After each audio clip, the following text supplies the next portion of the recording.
نن زما د پاکستان په مدرسو کې 19 لکه جنکۍ الحمدلله په حیا او په عفت او په پرده کې تعلیم حاصلوي.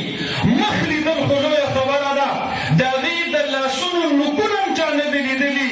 ژمی نه په ګرمۍ کې او په سخت اوړي کې ورته د مدرسې د طرف نه هدایات وي، دستانې به په لاسوئ. په لاره تللو په وخت کې چېرته پردی نارینه ستاسو د لاس نوکونه ونه ویني.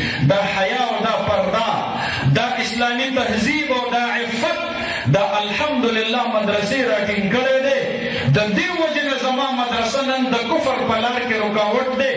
زما مدرسه نن د اغیارو د سترګو ازغی دی. په پاکستان کې هغوی د تعلیم دپاره چغې وهي، خو چې زه په دیني مدرسه کې مفت تعلیم ورکوم او ما د پاکستان 40 لکه ماشومان او ماشومانې په خپلو مدرسو کې مفت تعلیم ورته ورکړی دی.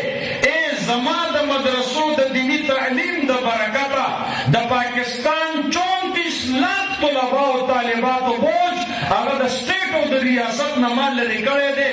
زه مفت دینی تعلیم ورته ورکوم، زه هغې ته یکسان حساب تعلیم ورکوم.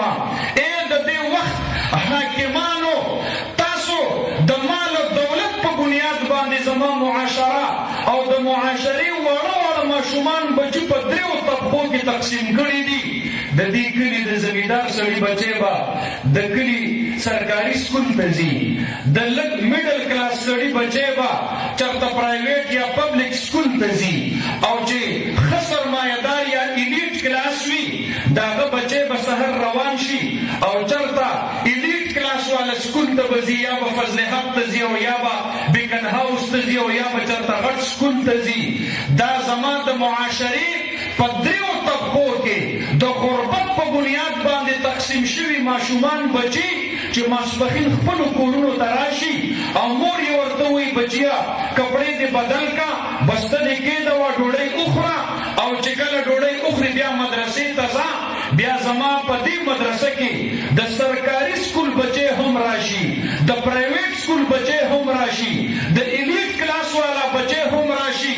هغه 3 ماشومان چې په غریبۍ په بنیاد باندې دې نظام تقسیم کړي په 3 طبقو کې، زما مدرسې 3 واړه په یو صف کې کېنول، زما مدرسې 3 واړه یو استاذ ته کېنول، زما مدرسې 3 واړو ته یو نصاب وښودلو، زما مدرسې 3 واړو ته یو شان ډیګري ورکړله. زما د وفاق المدارس په ډیګرۍ کې دا نشته دی چې دا د هغې فلانکي ایلیټ کلاس والا ډیګري ده د ده به چېرته ډېرې غټې نمبرې وي. اکثر زمونږ په پاکستان کې د وفاق المدارس امتحان چې پوزیشن پکې اخلي، یتیمانان یې پکې اخلي، غریبانان یې پکې اخلي، معذور یې پکې اخلي، د زمیندارو بچي پکې هغه پکې پوزیشن یې اخلي. زه فخر سره دا خبره کوم، نن زما د مدرسو ریکارډ راپورته کوي، ما 82% زما نتایج راوچت کوي، 82% زما د مدرسې د طلباو د پاس کېدلو شرحه ده. زه هغې حکومتي وزیرانو مشیرانو ته وایم روزانه وایي مونږ په مدارسو کې اصلاحات کوو، ته به زما په مدرسه کې څه اصلاح کوې؟ د خپلې تعلیمي ادارې د اصلاح کوشش وکړه. ستا د سرکاري سکولونو د هغې کړکۍ، د هغې روشندانونه او په هغې کې لګېدلي جالونه دا ټول شلېدلي یو خو نه وي. دا ولې؟ ځکه د امتحان په وخت کې هلکان نقل د بهر نه ورتاوي، نو د سکول د کړکۍ جالې ورته شلولې وي.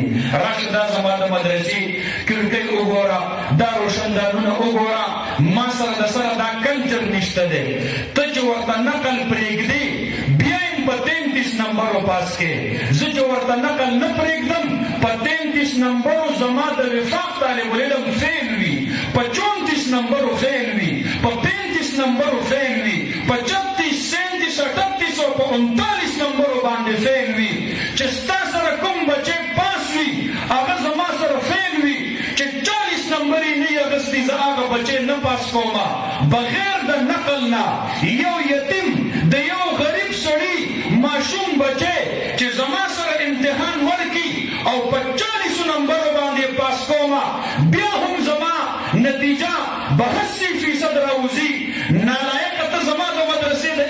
کوشش کې راشه او د خپل پاکستان ایجوکیشن د هغې سټیټسټک او رینکینګ ته وګوره، د هغې شرح وګوره، د پاس کېدلو 62% کې روانه ده چې زما مدرسې ورسره ملګري دي په 62% کې ده چې زما مدرسې ترنه وباسې.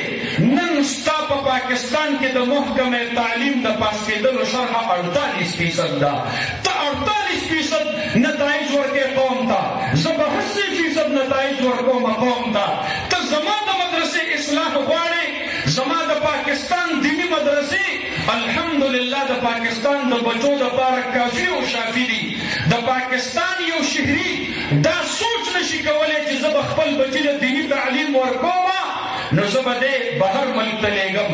الحمدلله کو ناظره پې وایي بهترین نظام زما سره، کو حفظ پې کوي بهترین نظام زما سره، کو علم پې کوي بهترین نظام زما سره، کو تخصص پې کوي بهترین نظام زما سره. او ستا څه حال دی؟ ستا د دې تخبایې او د دې پنسدو یو ځوان روان شي وي میډیکل له افغانستان ته ځمه.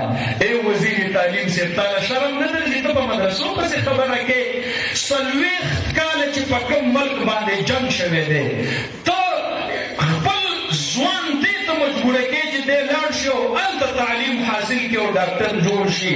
او ته ما ته پې غور راکې اصلاحات زما په اداره کې پکار دي.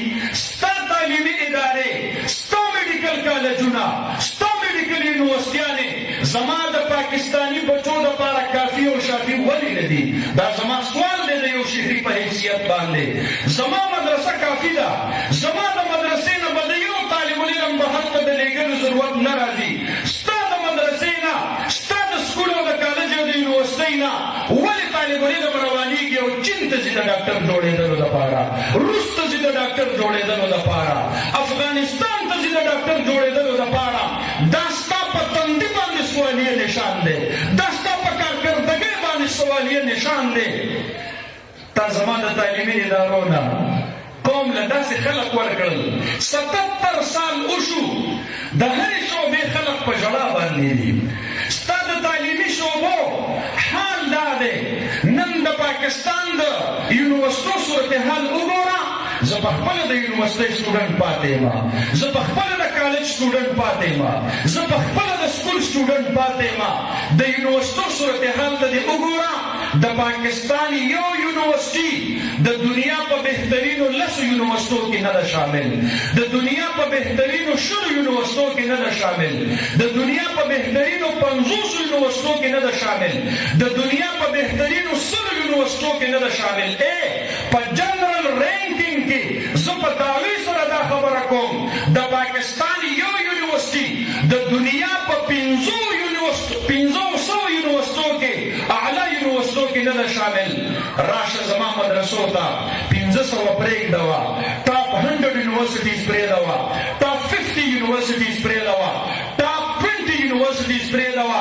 د دنیا چې کوم بهترین 10 دیني جامعات دي، زه فخر سره وایم وړاندې 3 جامعات په هغې کې د پاکستان دي. الحمدلله زما دیني مدرسه هغه په بین الاقوامي فورمز باندې ځان له ځای جوړ کړی دی.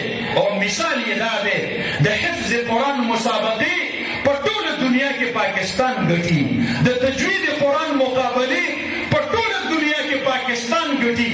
هغه ابوبکر نومي ماشوم مو یادېږي چې په عراق کې پروس کال مقابله وګټله او فرسټ پوزیشن یې حاصل کړو. هغه محمد حسن نومي ماشوم مو له سوات یادېږي چې په ټوله دنیا کې په مقابله کې هغه فرسټ پوزیشن حاصل کو. زما د دیني مدرسې قابلیت او معیار او بیا خپل قابلیت او خپل معیار دا وګوره. هغې نه وروستو زما په مدرسو کې د اصلاحاتو کوشش کوه. زما په مدرسو کې 40 لکه هلکان جنکۍ تعلیم حاصلوي. الحمدلله چې څومره هم دي د ټولو DNA ټسټ وکړه، د ټولو بلډ ټسټ وکړه، الله العزیز د منشیاتو نه به پاک وي. زما د دیني مدرسې طالب العلمانو کې به یو طالب العلم د آیسو په نشه کې ککړ نه وي، د درسو په نشه کې به ککړ نه وي، بلکې دا خو لا دا ده چېرته به یې سګرټ هم نه وي څښلی.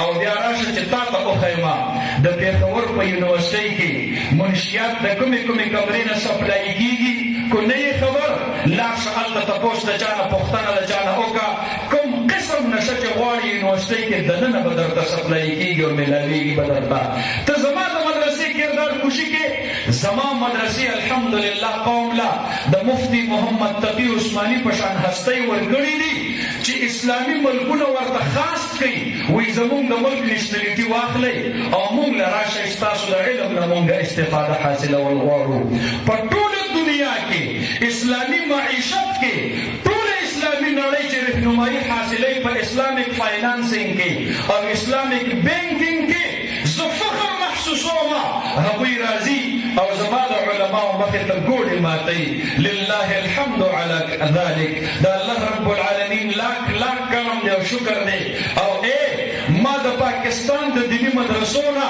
د مولانا فضل الرحمن غوندې پاک دامنه خلک امت ته ورکړی دی داسې خلک مې ورکړی دی چې په 2 کاله کې د هغې متعلق یو لفظ تر اوسه پورې چا ثابت نه کړلی شو الحمدلله د مدرسو محافظ د ختم نبوت محافظ د سود د خاتمې دپاره کردار په یو کال کې الله رب العالمین د هغه مخې ته لوی خرونه خپو ته راوستل او خپو کې ورله ورپرېباسل مونږ فخر کوو په دې باندې علما ورونو اسلام پسند ورونو دیندار ورونو